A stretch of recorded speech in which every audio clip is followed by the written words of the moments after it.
What's up YouTube? Today we're going to be reacting to some scary vids, bro. You already know. Make sure you like, comment, and subscribe. Alright, thank you guys so much. Grabs my heart and mind. It's been 10 years, but I still can't erase the haunting memory of one Christmas day. My son was 5 years old when this incident happened. After the separation from my husband, Damien was my everything. He was always nice to people and good with kids at school. Whenever I went to pick him up from school, I always saw him surrounded by friends.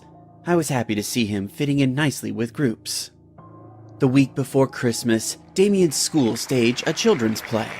After the show ended, I was driving home with him. I was praising him for his excellent performance in the play when he just told me, "I made a new friend today, Mom." I smiled back and said, "You've been such a good boy this year, and I'm sure Santa will bring you lots of gifts for Christmas." Stop the cap! His face lit up when I told him that. We got back home and had dinner. I tucked Damien into bed and he went to sleep. The next morning, when I woke up and went to the kitchen to make breakfast, I noticed the cookie jar was broken. Shattered glass and cookies were lying all over the kitchen floor. I got really pissed off and called Damien into the room. Man, you stupid bitch! Hey! Damien was brushing his teeth and came to the kitchen about 10 minutes later. He looked up at me and said, "What is it, Mom?" I said in an angry voice, "Did you break the cookie jar last night?" He shook his head and said, "No, it wasn't me." I said, "Really? Then who was it?" Damien looked at me and said, "It was Mr. Nobody." As I was in no mood for such jokes, I got even more angry and said, "Don't you try to fool me, Damien."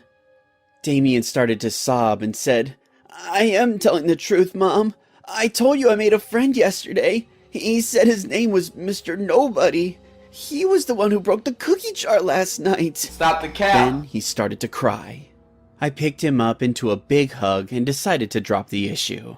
I figured, like every other child, he With the Mazda CX-30s available iActive all-wheel Man, you stupid bitch!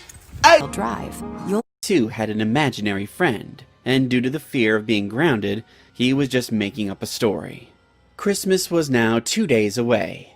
My ex-husband called and said that he'd like to join us for Christmas dinner. I knew how much Damien missed his father, so, for his sake, I decided to put aside our marital issues for one night. That evening, I was doing house chores when I heard Damien's footsteps in my room.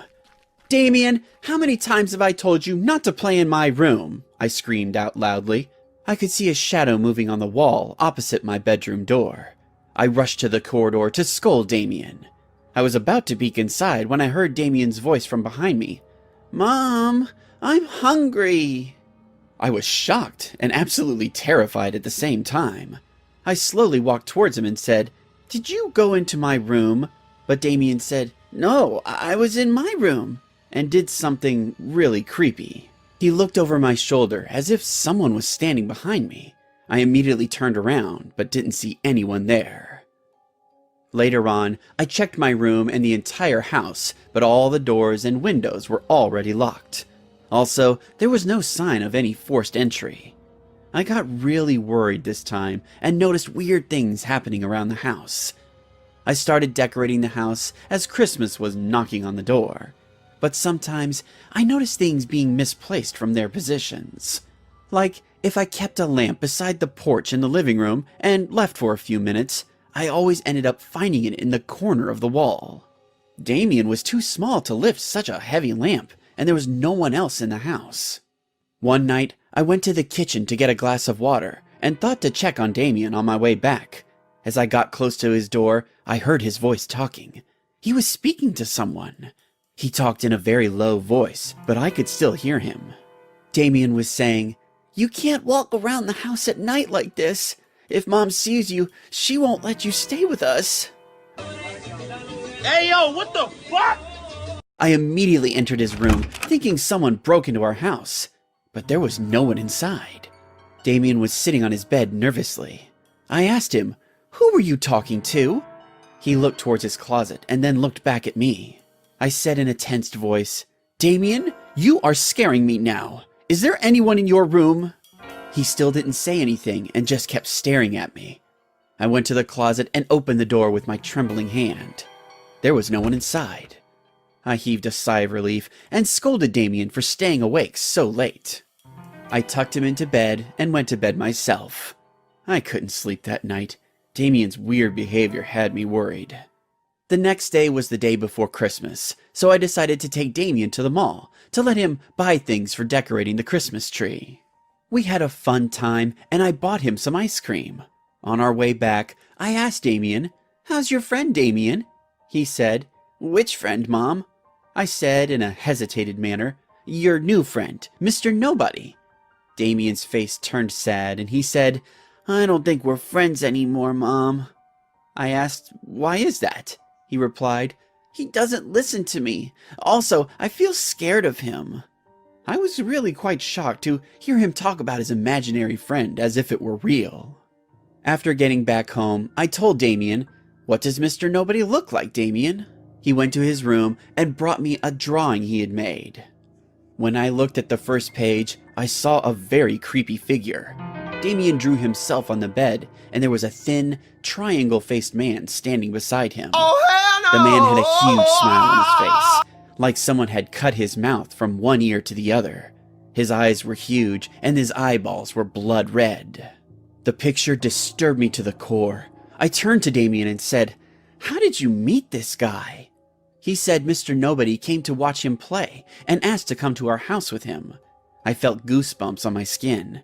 I said in a low voice, "Do you mean he lives in our house now?" Damien once again looked behind me, and I was about to turn around when the doorbell rang. The doorbell scared the shit out of me, but I somehow managed not to let my fear show. Man, you stupid bitch! Hey! A migraine hope from Amavig to show up. As I opened the door, I saw Paul standing in the doorway. Paul is my ex-husband. We exchanged smiles and I let him in the house. Damien was so excited to see him just before Christmas, and they both started to decorate the Christmas tree. I couldn't shake the terrible feeling about Damien's imaginary friend, Mr. Nobody.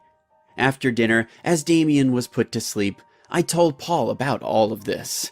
He laughed and told me that I shouldn't be taking a kid's imagination so seriously. And that's the main thing I hated about Paul. He never took me serious, unless we got into trouble. The same thing happened in this case as well. On Christmas morning, we were all feeling excited. I went to Damien's room and woke him and Paul up, as Paul was sleeping in his room.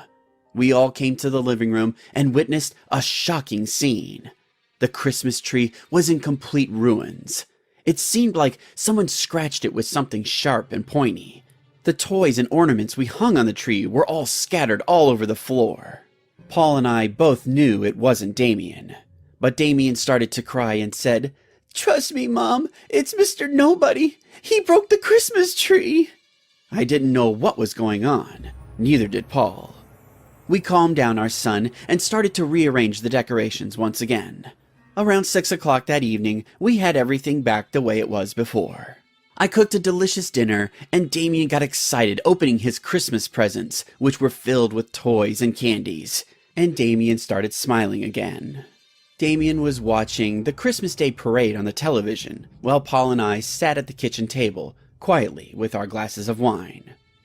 Paul understood I was still disturbed with everything going on in the house. He spoke in a low voice. "You should probably leave this house and move somewhere else. I can arrange that for you and Damien." I was already thinking about that. I nodded to Paul's suggestion and agreed to take his help on this matter. We were all set on leaving the house the next morning and staying with my parents for a while until we could get a new house. I tucked Damien into his bed and went to sleep. Paul wanted to have a few more drinks and watch some television, so I left him on his own. Around 2 a.m. in the morning, I heard a soft crying voice coming from Damien's room. Damien's room is on the opposite side of the living room. I rushed to his room and noticed Paul passed out on the couch. I thought my son might have had a bad dream, so I didn't wake Paul. As I stepped near his room and opened the door, I froze in fear. I will never be able to forget what I saw in that room, but I can say with great assurance that I wasn't imagining it. I saw a thin, triangle-faced man. Hey, yo, what the fuck? man lying on the ceiling over Damien's bed and looking directly at him with his blood-red, angry eyes. Damien was sitting on his bed and sobbing in fear. He was so horrified that he could barely cry out loud. I screamed at the top of my lungs at that demonic Spicy meat. Yeah, boy. figure who looked at me and howled in his spine-chilling voice by opening his huge, dark mouth. His howl sounded like it didn't belong in this world. My scream woke up my husband, and he ran to Damien's room.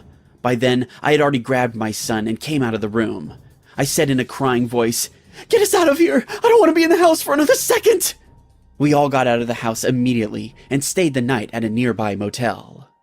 The next morning, we went back to my house and packed a few necessary things before leaving for my parents' house.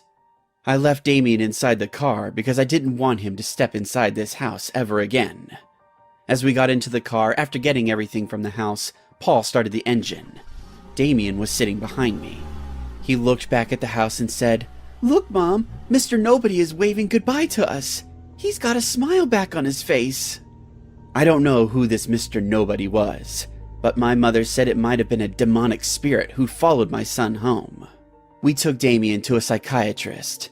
Due to my parents' pressure, I also took Damien to see a priest. He conducted a few rituals, saying it was to bless my son's aura and soul. Now, I don't know how much it helped, but Damien hasn't seen Mr. Nobody after that horrifying Christmas night.